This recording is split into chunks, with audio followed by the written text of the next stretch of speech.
Welcome to this video where we take the opportunity to celebrate Mayfield Salisbury over its near 150 years in its different incarnations through different unions and to look forward very much to our upcoming union on the 1st of January with Priestfield and Craigmillar Park congregations. I'm the Reverend Dr. Sandy Forsyth. I've been the minister here at Mayfield Salisbury for the past 4 years. But I'm also very conscious of what has been before me, the legacy and the history of community, of faith, and of ministry that still seeps within the walls.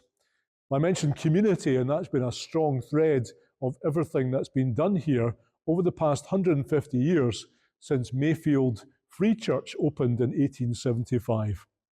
Community in the sense of people gathering, but not only gathering to worship on Sundays and at other times, but gathering together, looking after each other, sharing the joys and the struggles of life with each other and celebrating together, forming lifelong friendships and bonds. And that's something that continues to this day and something that I'm very conscious of as we gather every Sunday, that within these walls, that tradition and that closeness and bond has been part of what this is over the last 150 years.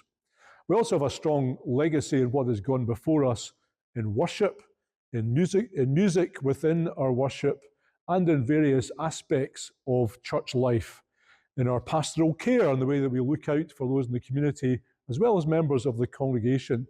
And we're blessed to have our parish deacon, Pauline Robertson, who's very much focused on that in the present day. In the way that we nurture the lives and the faith of younger people. And once more, that's continued by our young persons worker, Bettina Hather. In the way that we look after these beautiful buildings. And our church manager, William Mearns, is very much at the forefront of that. But not only these key people who are staff, and I'm blessed to work with them, but also all our volunteers within the congregation who play a very important part in all of these areas and so much more within the church, including the running of the church, the business aspects of it, session clerks and treasurers and property conveners over the years who have made sure that this place works and ticks over correctly. When we look back into the past, we see that this became part of the Church of Scotland in 1929 when there was a great reunion with the United Free Church. And we had following unions after that of Mayfield and Fountain Hall Church in the 1950s, and then of Mayfield and Salisbury in 1993, which led us to our present name. And that's really been a very good example and forerunner of what might lie ahead. And over those 30 years, we've seen those bonds develop between people who are part of the Mayfield community and those of the Salisbury community. And many of our Salisbury friends are still with us now as part of Mayfield Salisbury. So as we look to the past, there's a lot of inspiration we can draw from ordinary people who very much played a very extraordinary part in the life of this church, but also from some notable figures. For example, the Reverend Dr. John Ross, who was a missionary in China, the first person to translate the New Testament into Korean, and very much a hero in the Korean church. And we're blessed to have good contacts with Korea and visitors from Korea regularly. John Ross was an elder here in the early 1900s when he returned from China and part of what was then Mayfield United Free Church. And in more recent times, moderators of the General Assembly from amongst our ministers, James White, who was the minister here in the 1950s, and Bill MacDonald, who was the minister here for 34 years, from the late 50s to the early 90s, and remains a key figure in the minds of this church and in the legacy that he has left. And we're blessed the MacDonald family is still very much part of the community here.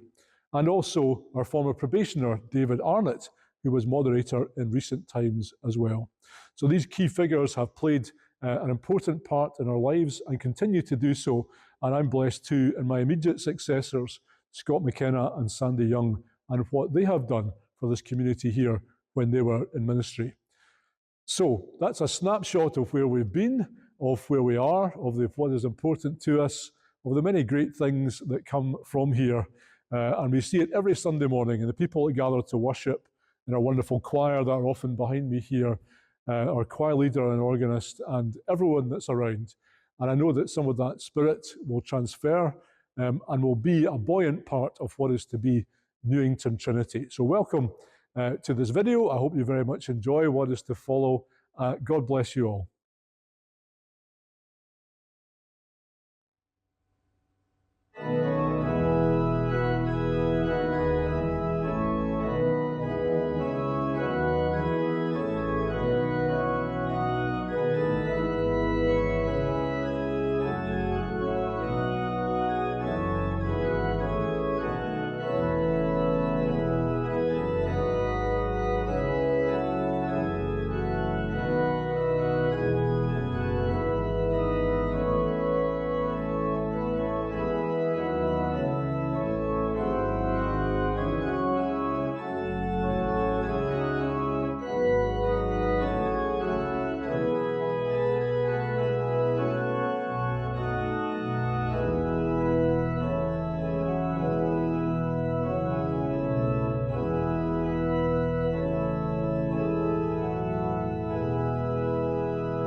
The last time I led Sunday worship at Mayfield Salisbury, singing the first hymn, Immortal, Invisible, just as we got to the line, in light inaccessible, the organ stopped and the lights went out. So I'm not sure how much light I have to shed on early Mayfield Salisbury days.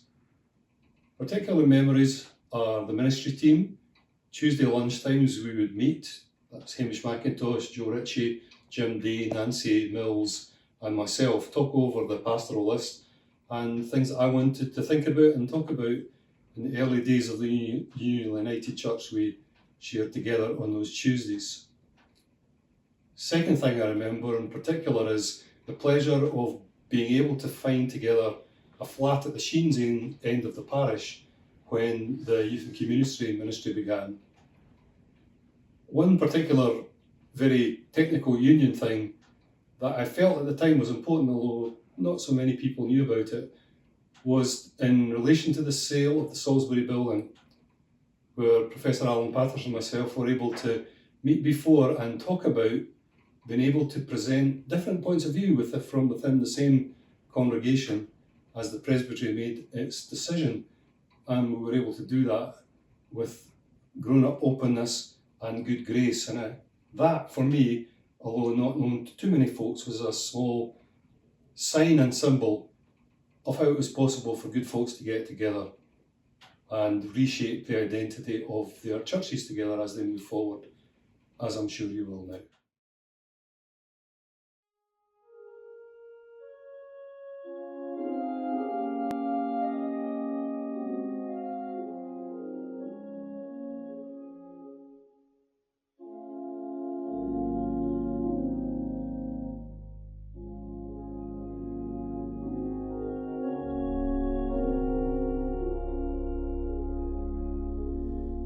This sanctuary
60 seconds on my 19 years at Mayfield Salisbury.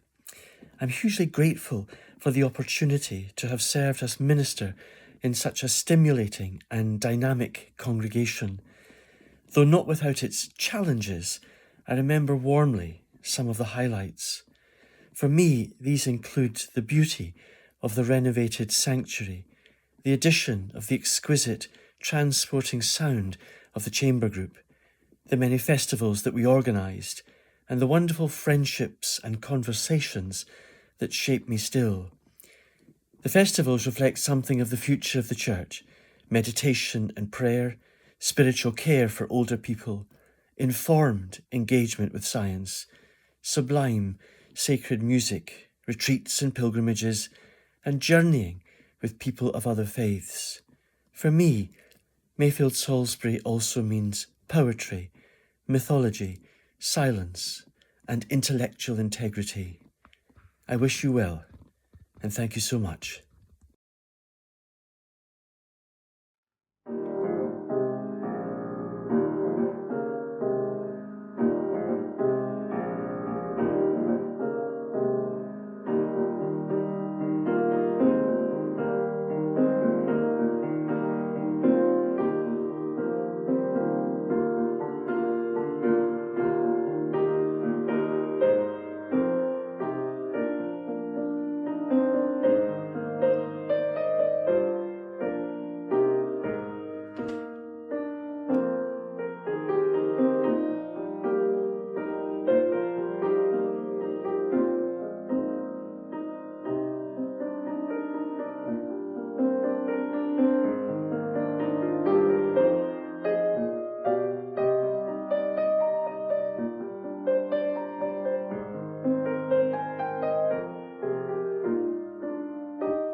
The welcome, worship, and work with children and families, young people and students to grow in faith and fellowship is strong and of long standing here at Mayfield Salisbury.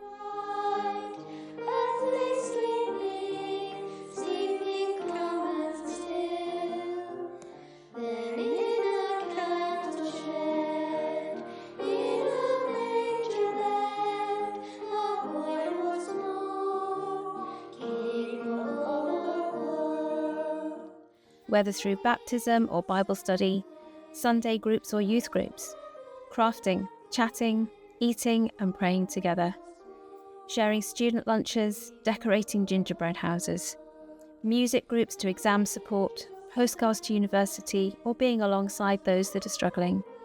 Nurturing and rooting these groups into the wider life and faith of the church is woven into all that we do.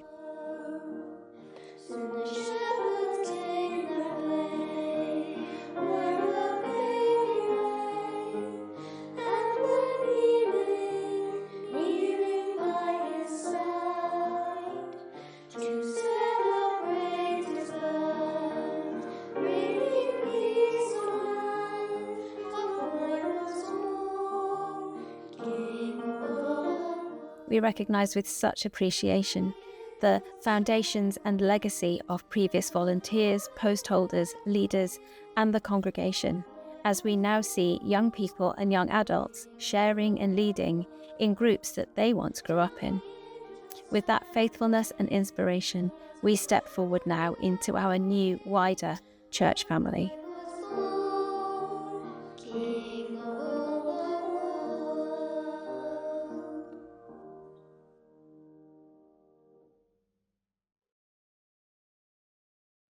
For Mayfield Salisbury, pastoral care has been and continues to play an important part in our ministry.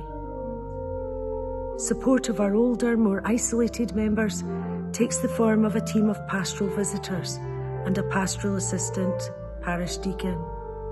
Regular visiting ensures that people feel valued and cared for and supported in times of need. But pastoral care not only happens on a Sunday or with a pastoral visitor, it encompasses everything we do. As Pauline says, there are different ways of providing pastoral care that allow people to stay active and involved in the congregation and in the community longer. So in our series of festivals, we celebrated Ageing and Faith, when a programme of one-off activities highlighted the contribution of older people, brought groups together to listen to each other's stories, or sing street songs, or demonstrate skipping, with one 94-year-old giving instructions. Thanks to Alf Haney and Peggy Wilson, the Mayfield Milers Walking Group was set up in 1991. We continue to march on in their footsteps today, enjoying fellowship, fresh air, and occasional feasting. People with memory loss and their carers are our First Friday's friends, the ingredients for making good relationships, because that's really the purpose, are good company, singing, and cake. And of course our volunteers, our volunteer drivers, our tea makers, our welcome teams. All our volunteers care for our congregation and community and enable people to participate as part of their church. Such activities also aim to include people from the local community, and one new initiative called Southside Faith Care has been set up by 7 Church of Scotland congregations to prevent and alleviate loneliness and poor health experienced in later years. In the past year, it's started digital skills sessions, a men's group, or Man Friday as they prefer to be called, drop-in information sessions, an art group, and a reminiscence group based on sporting memories. All of these enable people to be part of something, share something, and support each other. And that sounds like a good recipe for pastoral care.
Between National Remembrance Sunday and Advent, we have our annual service of remembering, usually held on a Sunday afternoon.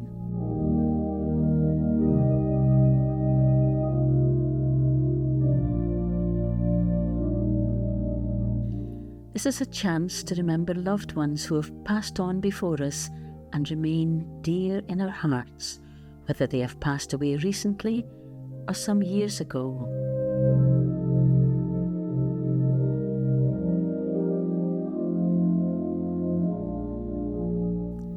The service is quiet and reflective, with an opportunity to light a personal candle in their memory.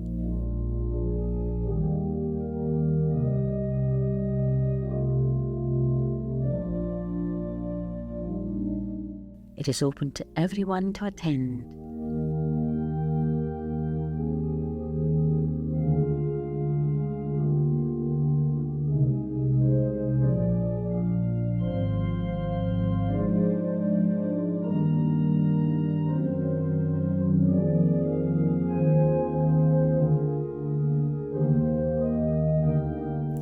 It's a service that is much appreciated and seems likely to continue at Newington Trinity.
Christ is born in Bethlehem.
Well, I hope the video has been a very enjoyable journey through the life of Mayfield Salisbury, past and present, and my thanks to everyone who's been involved in putting the video together as part of this celebration, to Duncan, who's overseen much of the work in collating the video pieces and in filming some of them, to all those who have participated and spoken, and to all those more broadly who are involved in the life of Mayfield Salisbury, that very broad and diverse community that I mentioned at the start.